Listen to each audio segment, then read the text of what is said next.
All right. We're back here on Bring the Juice. Vibes are up. Piss is hot. Two worlds colliding. Shout out to Michael Walker because of it. Our boy Mike. That's my dog. Fo. What's up? Welcome, brother. Appreciate you. I'm excited. Me. Yeah. Let's talk out of the gate. Mike, one of my best friends. I consider him a satellite co-host to Bring the Juice. Yes, sir. He's talked nothing but highly about you. That's crazy. I'm happy he did that. No, seriously. He said when he gets married, because he's an engaged man right now, right, that we're both groomsmen in the wedding. I could quote him on that. I'm excited to party with you. I'll be there. In Cancun. I'll be wherever. Or Cabo. You know, Where's the Bachelor at, Mike? That's gonna be a hell of a time. Yeah, I mean, I'll be there. You know, I'll be ready to have fun for sure. Yeah. I'll bring my wallet. There you go. Yeah. Talk to me. We're gonna be up. Fo, talk to me about the mindset of chasing greatness. Let's dive into that. Yeah. Days are tough. Obviously, you got to get that work in to be the best version of yourself you could possibly be. On the days you don't want to work as hard. Yeah. What's your drive? What's your motivation? What gives you that kick in the ass to get out of bed? I think it's crazy. Like I was listening to, or somebody came and talked to us earlier this year. Coach Peterson brought him in. He wrote for us to all listen to. He said, wired versus inspired. So like what you're saying, like, it's easy to follow what your inspiration to be, follow your motivation like every day. Oh, I need to do this because I'm motivated. What about the days that you're not motivated to do it? Because like there's 365 days of the year, and you're not going to feel like doing stuff the whole 365 or doing the right thing for your body or doing the right thing to become great the whole 365. So eventually this has got to be a habit. Like no matter how I feel, no matter how I'm feeling that day, I'm going to get up and I'm going to work, and I know how the quality of work that I need to put in. So I think sometimes I lean more on just the being wired. Like a lot of people who have found success or finding success, like they found the blueprint. It's just not deviating from it. Like you're wired, like no matter how I wake up today, I know what I have to do and I'm going to do it. That discipline. Basically discipline. So obviously when you're motivated, like, you might have a little bit extra to the workout, but what about those days where, you don't feel like moving? So you got to have the same quality workout. Exactly. There's a standard out here, man. Yeah. So I think that's the biggest part of being great is like not letting your standards slip no matter how you feel. Obviously, everybody has their why and their motivation, but like I'm saying, that does deviate sometimes from day to day. Why for me? Yeah. For all the people who said I can't, for all the people who said I could never do it. I think growing up, people have tried to tell me where I was going to be in life or what I should be doing in life. And I was pretty good at school. My parents were very big on the academics because they came from Nigeria. Right. They wanted us to be successful in life. And I played every sport growing up. Well, not every sport, but I played like basketball, soccer was my first sport. Baseball, football was probably the last one I really played. Makes you a better athlete. Right. I'm all about believe in that. Playing all the sports. But, I love sports so much all the time. And I was pretty good at everything I picked up. Like, I always wanted to be a pro. And then I always had people telling me, like, you're probably not going to know the percentages, right? Not going to be a pro, stay in school. I love school. I love getting good grades. You're a Yale man, right? Went to Yale. Yeah, Ivy. But at the end of the day, like, how I was living in St. Louis, I just wanted, a big house and some kids. I could just support my family and stuff. And obviously I could do that the school way, but like what would I really be happy doing is something that, I enjoy doing every day. And that's going out to recess and playing sports. Hell yeah. Me too. But I remember one time, sophomore year of college, I ended up going to Yale for football. I wanted to go for basketball because I wanted to be an NBA. That shit wasn't going to work. Ended up going for football. Coach said I'm doing well. If I keep on the trajectory, I might have a shot at the NFL. Come home, tell my brother who was also a football player. He ended up going D3 at WashU in St. Louis. It's like, coach thinks I have a good chance, or if I just keep playing well, My dad overhears and he was like, nah, ain't nobody in this house a professional athlete. Like, make sure you hit your books and this and that. Yeah, focus on the education. And it's not a knock or nothing, but cause I definitely agree with that. I would tell kids the same stuff, but for a person who's doing well at the sport at the time, like to not say like, try that. Yeah, like, go for it. You can do it. Like that shit kind of hurt my feelings a little bit. Yeah. Kind of, everybody got their traumas and stuff. I think that's ingrained in me to this day. Like, and it wasn't just him. It's kind of all around. Ever since I started like playing football more seriously, like people kind of just thought it was something I was doing for fun, for real. And you know, we had Ezekiel Elliott went to Ohio State. Right. Went to my high school with me, same grade. I went to Yale. Everybody's talking about him. Obviously, there's a whole beat Alabama thing, win the national champion thing. Great for him. I'm a big fan. Yeah. And then I'm sitting there. If somebody gonna ask me, "Oh, you think you're gonna get a Zeke jersey when he makes it to the league?" I'm like, it's a valid question. Right. But you're telling me you don't think I'm gonna make it to the league? Yeah. He gonna get one of mine? You feel me? I got you, bro. I got you, bro. So, yeah, that shit kind of pissing me off. So like when I did decide, you know, I'm gonna try to. Now him making it to the league was definitely an inspiration. Of course, and it wasn't iron sharpens iron. It wasn't no negative. It was as somebody who I see I'm on par with athletically. Obviously, he went to the big time. He's a big time football player. But if I had to start dedicating myself to that profession, there's no way that I couldn't have a role in the NFL. You know what I'm saying? So I definitely appreciate him doing what he did and kind of showing me that it was possible. I always tell him that. But from that day forward, it was kind of like, all right, this is the path that I'm going to choose to do. Right. And even coming out of Yale, like the chances were small. When I decided to not do this little internship after college, I wanted to go train for the pro day. People were like, you know, what are you really doing? Right. You know what I'm saying? And at Yale, like, I think people just pinpoint. I have a cousin who goes to Cornell right now. And, bro, all the other men in our family, out of my cousins and my brothers, we've all played football at Fresno State. Yeah. So this was, like, different. Yeah. And he's talking about pressure of, like, internships. Yeah. Job. Like, it's you go there not just to get a degree. You go there to, like, there's a path. Exactly, the path. Anyways, yeah. I just want to touch on that. So go ahead. basically, I was doing the path the whole way. Like I had the best internship but right before that senior year. Right. You know, everything was set up for me to do that whole finance thing, and I was like, nah, that can wait. I'm gonna go play this little football right now. Yeah. And everybody was like, what are you doing? So then, obviously, not only did I do that, I went away to Colorado to train for 3-4 months. Right. And you know that was unheard of too. And I said, I'm gonna surround myself like with the like-minded people, bigger schools, better athletes. Like I want to get myself better. I get that. All of a sudden, I do my little pro day. I didn't get invited to the combine or the disrespect. Yeah, I understood it. I didn't get invited to the combine, the senior bowls or any of that. Right, none of those all-star games. So I do my pro day, 4.48 40, do all the benching, the vertical, like 37-inch vert, doing all this and that. Athlete. And it pops off, and everybody's like, wow, we didn't know that you could do it. So now I'm really feeling like, all right, y'all didn't even know. Right. Y'all see me play 4 years or whatever, and you didn't even know that I could do this. Like, that's kind of messed in my head. That's a little bit messed up. So I kind of adopted this whole journey. It's like, this is my path, something I wanted to do. And then, you know, year after year, the more I ascend, it's like, it's because of the work that I put in that nobody else thought that I could do. Like, it's just my own thing. Yeah. You know, and I have a lot of pride in what I put on the field and what I get from the game. So that's kind of my why every day. And I put that on, like, the mirrors when I wake up. You write it down every day? My mirror. No, I write.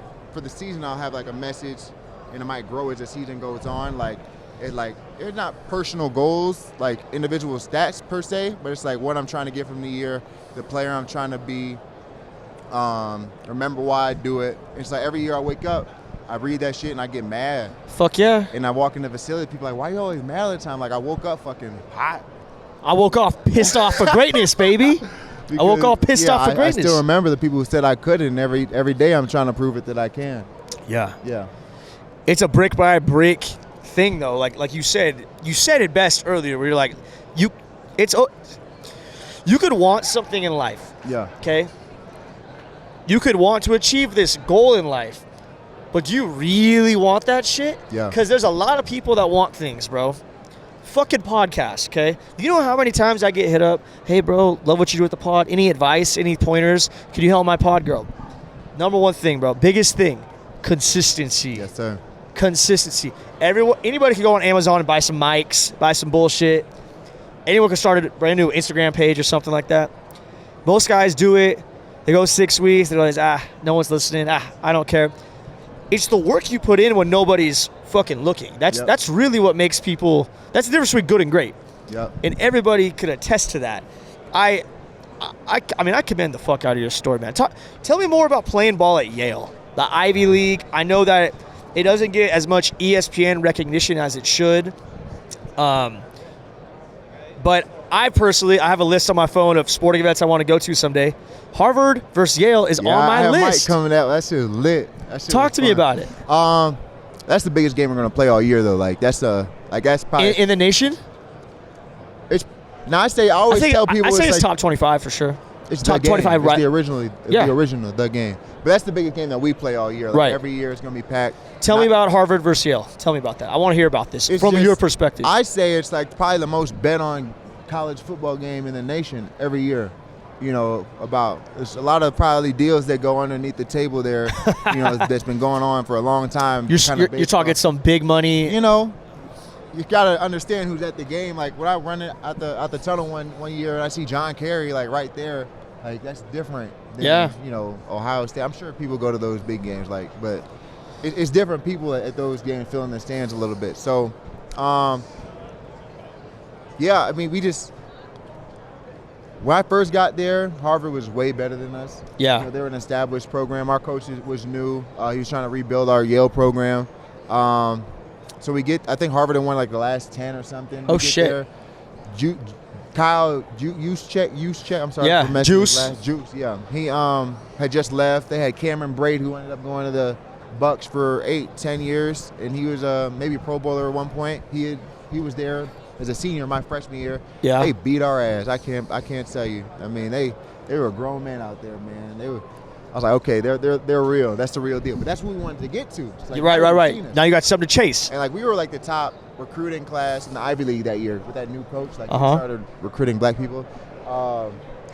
So we finally had some talent in a room. But it didn't take us until my second to last year we finally beat them for the first time. How fulfilling was that? It was great because we sucked that year. Like it was kind of like complacency because we were the top recruiting class. We just thought it was gonna all click. Like we're all seniors now.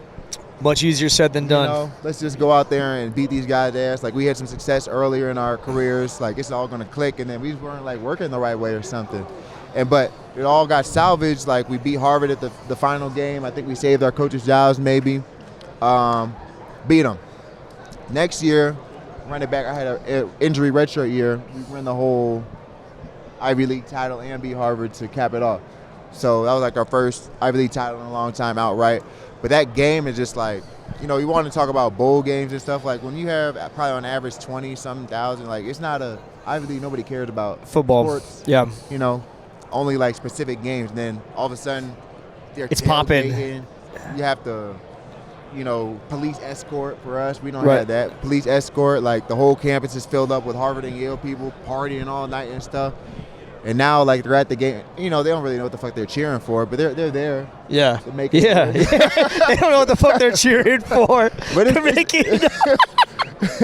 you acting like they never seen a football game before, bro. It's cool. It's definitely a cool experience. That's like it's big. It feels like a big time, you know, football program. Yeah. And then to come out with a win, like everybody rushes the field from the school that wins, and then it's a big ass party on the field until the sun goes down. You know, it's crazy. I like it a lot. How hard is it balancing school and sports at the Ivy League level? I think because it really depends on what your foundation was before. Like. Yeah. So I was used to doing homework and stuff, so it just felt normal. And then I had less classes than in high school, so just do your homework. Right. That's all it was. What about in the league? Who's a dude, you know, that kind of took you under their wing and has helped guide you as a pro? My two. Even Mike had him too, Deion Jones. Yep. And he was a crazy talent out of LSU. He only started for a 1 year at LSU. So it's crazy, He kind of came out the mud a little bit there, but he always trusted his own ability. But the way he like breaks on the ball and the way he like diagnoses plays, it can, you know, slither through the line and stuff. When he's going like, and he has good speed and he had good hands, even though he kind of looked a little undersized, and he had good hands to get to the ball and stuff. Like he was able to make a lot of good plays, and to be a playmaker or linebacker is, you know, that's how you get really the big bucks, and that's what he was for us. Michael's probably a little bit more than me, like make those splash plays we always talk about. Right. But yeah, it's always cool to see like that the equation and how to get to the bag. What gets you fired up? What gets you going, Fo? What gets the juices flowing? People talking shit about me. Yeah. You don't have to, not talking shit to me. I don't really care about that. Whatever. It's talking shit about me, acting like I'm not valid. That really pisses me off. Yeah. I love that. That's bulletin material right there. I'll try to act like it just. Yeah, I'll find somebody. I'll find a way that you disrespected me somehow, because people be disrespecting me all the time. I don't understand how the fuck that's possible, but yeah, it happens though. There's no disrespect on this pod right now, Flo. Don't you worry. Nothing but respect. Yeah. What about, from a play perspective? I don't know. I've been talking to a lot of defensive guys lately. What's the biggest hit you've been a part of? Is there anything that sticks out? That I landed? Sure. Yeah. There was one when I was still in Atlanta. I hit Sam Darnold. He was running, bro. He was running. Get down! And I don't like when quarterbacks run now, because more and more they start running, the more they keep protecting them. Well, then they're going to start finding you, taxing people on that shit. But now they're like, Mahomes, watch tomorrow. He knows the rules. So, like, he'll kind of slow down like he's about to give himself up, and then keep that's going the Kenny Pickett. Around. Yeah, but he doesn't like. He just slows down a little bit. He kind of dips his hips and shit, yeah. And the fines, like, those are serious fines. So, like, when they start slowing down, you kind of have to, like, figure out how to touch them, like, as they're going down. Right. Well, then he just takes off again, especially on the sideline. Like, he'll get to the sideline, like he's about to go out, stay in. That shit's annoying. Bro. So just hit him. So Sam Darnold, unfortunately, he wasn't Mahomes, so he's not going to get protected like that. He was running on us that game. Yeah. He broke the pocket, ran for like 15 yards. He cut back. I'm like, he didn't slide? Like, that's all your slides. He cut back, and you just dream of that. Drilled him. Bang. All of them? Oh, I mean, he got knocked out he was knocked out the game. And I felt bad about it. He was knocked out the game. Well, you don't play the game to hurt people. Right. No, but contact is part of the game. But then what happened was, I think maybe he tried to play the next week, and it didn't, I don't know, maybe play like 2 drives, and he got benched right after that. And then he kind of went, I don't know, maybe he's at the 49ers now. He's back up for the Niners. Okay, that's good. Yeah. But I was like, dang, that's bad. Well, you thought you really like ruined his career type shit. That's what it looked like. That's what you know what? It's a physical game, bro. Yeah. Only so much you could do. What do you like to do outside of football, Fo? Right now? Yeah. Well, I like to just network for real. I always go. I'm in New York a lot. I kind of like seeing my friends there. In St. Louis, always talking to people still around my school and stuff. But I do want to get into the business side of sports. Yeah. I had an economics degree. I wanted to get in the business side of something when I was in school. And now that I'm in sports, I never want to leave sports. Like, it's just too. It's a great industry, and it's natural. It's not, and it's what I love. Like, I can always watch sport. Like, as long as it's something that I love or am interested in, I know I can become one of the top whatever it is whatever it is. What do you like to do to get rowdy? What does rowdy mean? All right, you just let's just say you earn yourself a vacation. Like a fun vacation. A fun vacation. I'm gonna probably get my college boys. I might see me rowdy then. Yeah. I get my college boys. We'll find a city and we'll just go and enjoy our time. Yeah, have a nice little weekend getaway. Nothing wrong with that. I love it. Well, anything else you got for me, bro? What else? Anything else you want to chop it up about? Not that I can put my finger on. Well, I appreciate your time. I love that your perspective on the importance of education. When did you start this podcast? I started this 2 years ago now. Yeah. And, it really is, after I was done playing ball at Fresno State, I tried to go to the fucking Olympics as a bobsledder. Okay. And was training with the Team USA, got hurt. My family grows onions for a living. Okay. Had to go back to that. Oldest son, family business. Wow. And, I was in an onion field one night and was just like, dude, I got to take that same energy that got me as far. I'm a 5'8" white boy. I've had to slither my way, find an angle, be gritty about how to get on the field and be, relevant, and make the bus, all that shit. And that's always just kind of been my identity. And I'm an athlete, don't get me wrong. But how can I take that same approach to everything else in life? Mindset-wise, being a good businessman, finding various ways to bring in an income, provide for my family, be a good husband, brother, son, whatever the fuck it is, I want to be the best at. Yep. And that's much easier said than done. And I think, when you're done playing ball, there is this little bit of identity crisis where you're so used to the routine more than anything. You're used to the scheduling. You get a text or you get a schedule like, hey, I got to be here at this time. Yep. And now no one's checking up on you like that. you lose the locker room camaraderie. That's what you miss more than anything. The boy, I'm a big for the boys type of dude, you know. Yep. I'm a glue guy, and you could ask Mike. I bring people together, and like, it's just people they go about their day. They're grown, and long story short, I started it to just talk to athletes about, you know, the mindset, the human side of them. Everyone's got a story. Everyone's got some things that they probably don't know about. All they know is how many tackles you had. Right. And you're like, bro, there's a whole ass character underneath this fucking helmet. Especially football, because there's helmets on, bro. Like basketball, you can see Steph Curry walking down the street, right? But sometimes you walk into a restaurant or a mall, it's like, they might be a Jags fan. They might not know who the fuck you are, bro. Every day. That's what I'm saying. It happens. So being able to give a platform where me using my experience as an athlete, I could relate to athletes and keep it positive. I don't want to do any clickbait bullshit. I don't want to make it to where you leave this, be like, man, he put me in a corner or some bullshit. No, man, usually we're sipping whiskey or drinking beer. I'm a big Hennessy man, so it's like, you know, we got to handle a Henny on the table, and we make it work. But much easier said than done, like I said, to do this. And I'm blessed that my friends who I played with supported me, and now, you know, that next tier is kind of going out like, hey, I don't know. Have you've seen Bring the Juice stuff before, because Mike rocks it all the time. Right. But you keep that snowball going, and hopefully, you know, you see somebody out here and you're like, hey, yo, go fuck with Frank. Bring the Juice is a cool ass company, cool ass brand. Hats are sick as fuck. Merch is cool. It's good vibes. And, you know, best way to eat an elephant, one bite at a time, baby. Hey, that's the truth. You just got to keep going. So that's kind of how it started. And, you know, we like to do events. We like to support, you know, different youth sports programs with our Juice Foundation. And I say iron sharpens iron all the time, bro. Like, if one person listens to this episode and is positively influenced, they take a little nugget from it and they excel in their life because of this conversation, I'm going to keep going. Yeah. 100%. I like that.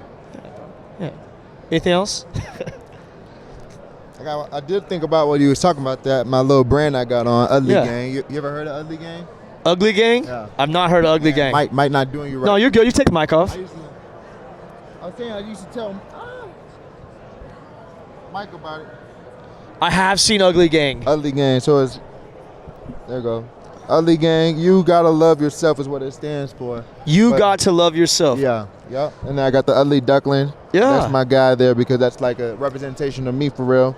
Like somebody who slept on or kind of the Ugly Duckling. Thought it differently. I fucking love that, But at the end of the day, he's a dope ass swan. You know, he got a little tear because people keep making fun of him, but he's a dope ass bird. I love that shit, bro. It's my like little brand. I like wearing it. Really, I kind of embody it just because I like the story, and I feel like it is definitely kind of what represents me the most. Yeah. But I was giving Mike shirts when I used to play with him, but I got to start sending them stuff again. Yeah, I'll send you some juice shit. I'd love to collab on that, bro. That's awesome. Fo, I appreciate your time, bro. I wish you best of luck in the rest of your NFL journey. For sure, a fan of you on Bring the Juice. Keep the energy up. Keep the piss high. Yes, Get sir. the boys stay bopping. Lay in the hat. Knock out some more quarterbacks and like let the good times roll, brother. Appreciate your time, and we'll collab on the gram and all that. It'll be sick. Yep. Appreciate you. Appreciate you having me.